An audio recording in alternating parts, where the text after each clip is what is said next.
So our next set of ideas and vocabulary words, I guess, that we need to consider are these: rationalism, empiricism, and nativism. Now, these are, like all of these terms, sometimes used in different ways, sometimes a little bit nebulous. And so you can't always just assume that because somebody says something that you know exactly what they mean. But there are some general conclusions that we can draw, I guess.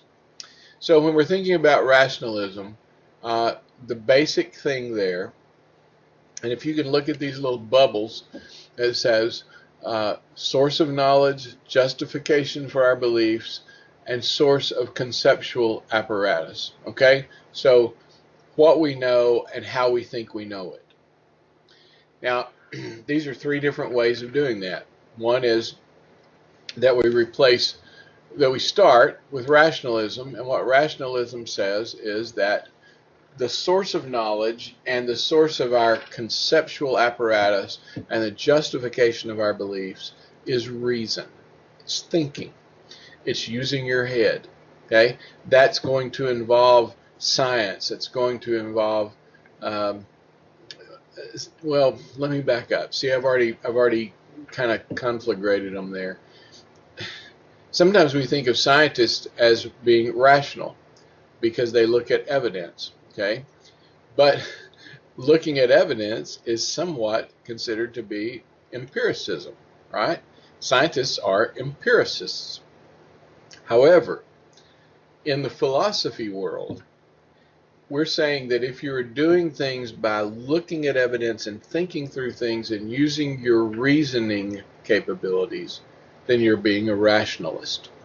Now, if we go to the second level and we say, no, our source of knowledge, our justification for our beliefs, and our source of conceptual apparatus, how we do the process, is not reason, but rather experience.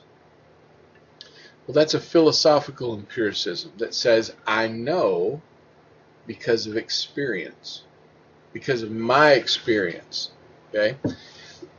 Now, let's connect this with what we did a minute ago. How I know something is my epistemology, right? So I can have a rationalist epistemology, which means I think I know things because of reason. Or I can have an empirical epistemology, which means I think I know things because of experience.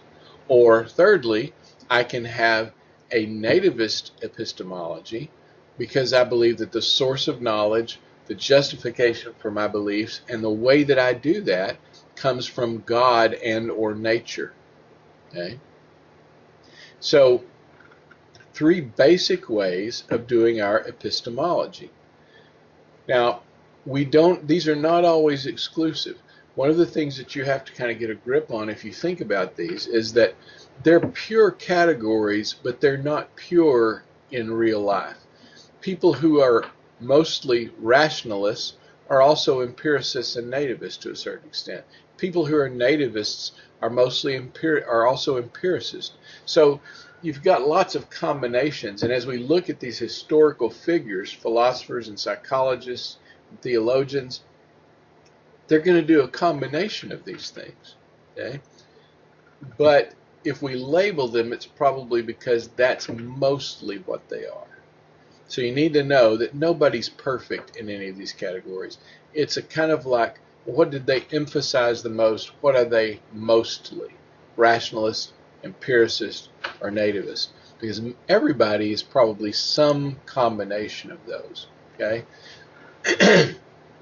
Now, an idea that's kind of, a couple of ideas that are kind of related to that about how do we get knowledge, what is our epistemology. One is called positivism. Now, positivism came to us from this guy on the right whose name is Auguste Comte, and we're going to talk about him later as we go. But Comte proposes this notion that really is kind of the forerunner of science. And positivism says that you have to be able to prove something in order for me to agree that it is true or real. Okay? You have to show evidence for something. Okay? Now you can see that's kind of a scientific model, and positivism is kind of that approach that is adopted by science to say, now scientists, as I said before, are also empirical. They're learning things through experience, but that's combined with positivism, which says I have to see proof for it. There has to be evidence of it, or I don't believe that it's true. Now what follows after that is what's called logical positivism, which came along a little later. And logical positivism says, well, it twists it just a little bit, and it's kind of an interesting twist. Logical positivism says you can't claim something is true unless I have the ability or the opportunity to prove that it's not. Okay? So positivism says you can't claim something is true unless you have evidence. Logical positivism says you can't claim something is true unless I have the opportunity to disprove that. Now, logical positivism is an epistemology that is employed by somebody like Bertrand Russell, for example, who was a well-known atheist writer. And Russell would say, for example, you can't say that God spoke to you and have other people believe that that's true, because there's no way that someone can really challenge that and disprove it. For example, if I say, well, my clock on my wall is saying that it's 1 minute till 12. Now, if you are a logical positivist, you could say, okay, I have ways that I can look at your clock and decide, is that accurate? I can bring in other people and say, let's look at the clock. What time does it say on the clock? So I can, if your clock actually says it's 12:30, I can disprove your claim that it's 11:59. I can come in and disprove that. So I have the opportunity to disprove your idea, and if I do, then you can go ahead and claim that it's true if I can come in and say, yes, it's 11:59. But if you say, the Holy Spirit told me this, there's no way that a normal, sensible person can claim that as truth, because the rest of us don't have any way to argue against that, except to just say, no, the Holy Spirit didn't speak to you.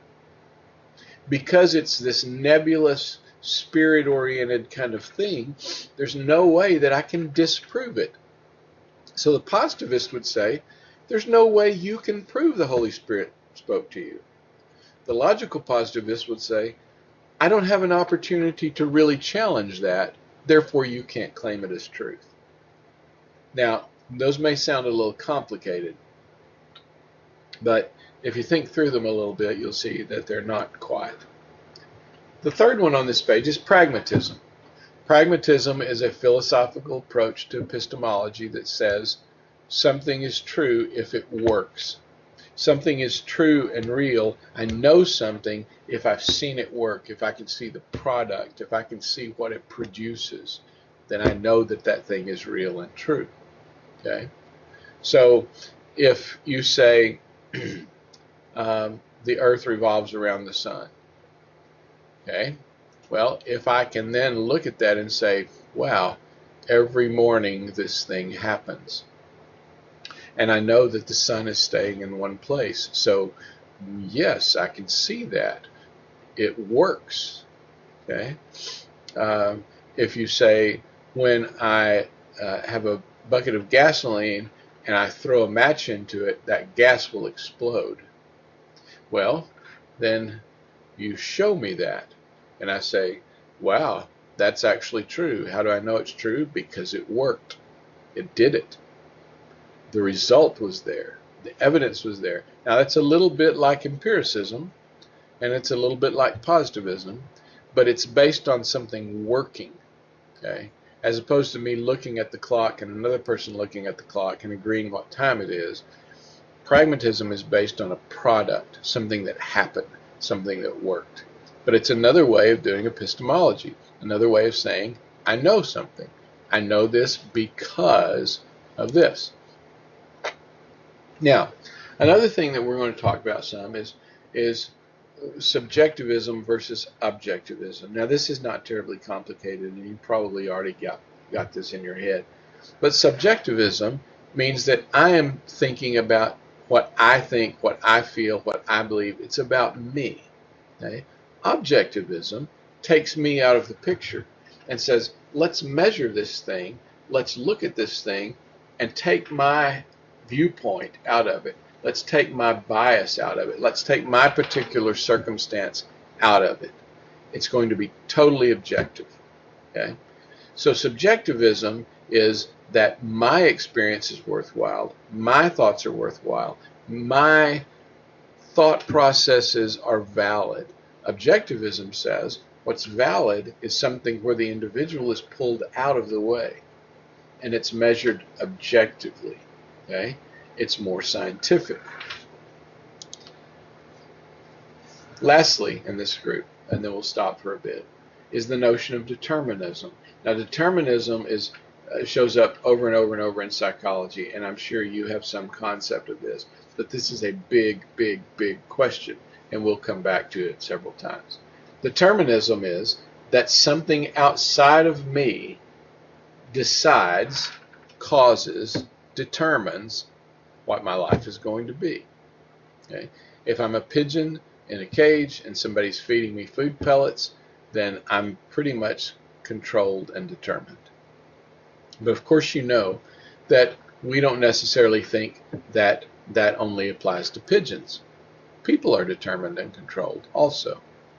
On the other hand, we have the notion that we have free will, that we can choose, that we stand alone, that we determine what we are going to do and what we are going to be and how we are going to act and how we are going to feel and what we are going to think. That we have free will, that there's nothing outside of us that's always controlling us. Now, this is a philosophical question, it's a theological question, and it's a psychological question. And so it's a big deal to us because it affects all of these areas that kind of come together to give us modern psychology. Do you really have choice? When I put on this kind of yellow shirt this morning, was that a totally free choice that I made? Or was there something that determined that? Okay. When I came to work today, did I choose to come to work? Or was that determined for me? Big, big questions. If I accept the idea of God in my life, was that already planned and determined? Or did I make a total free choice to do that? Those are hard questions, and philosophy and theology and psychology struggle with those forever and ever and ever. So I'm going to stop here, come back and do another PowerPoint with another video.